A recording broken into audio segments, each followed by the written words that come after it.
If you use the Outlook 2016 application on Windows, then you will find some nice shortcuts for jumping right into a Skype conversation from your address book or your email messages.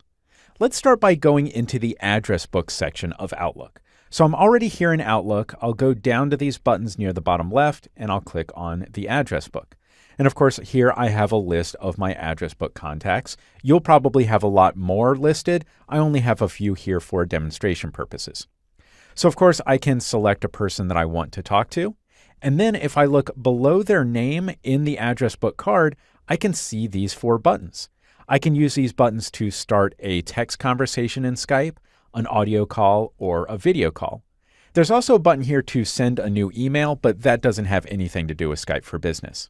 If you do not have the Skype for Business application set up, then you will see these buttons, but they will be light gray, which means they are not accessible. You will be able to use the email button, of course, but not the buttons that start Skype conversations. Also, it's worth mentioning that you will see these buttons on all of your address book contacts, even if that person does not use Skype for Business. So clearly, you can contact people through Skype if they use Skype, but if they do not use Skype, then the call will simply fail.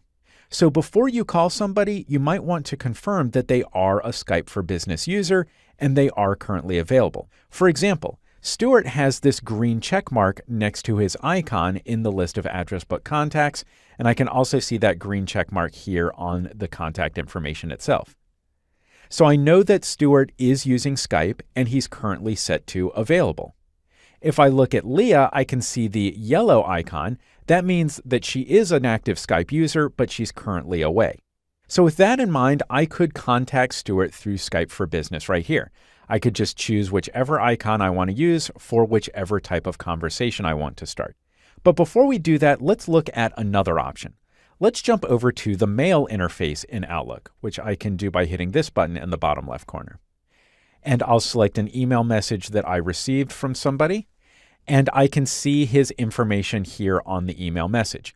I can see either his account picture or his initials. And again, I can see that little green check mark showing me that he is currently available on Skype for Business.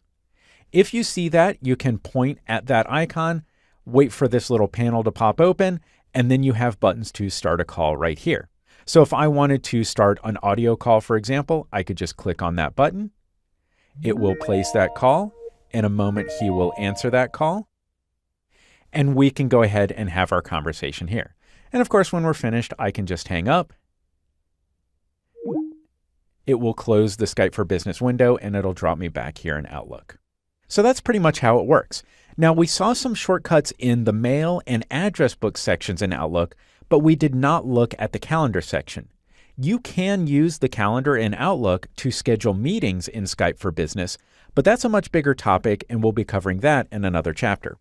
So you can really see some integration between the Office 365 applications. Skype and Outlook for Business are both used for communication, so it's natural that they connect together.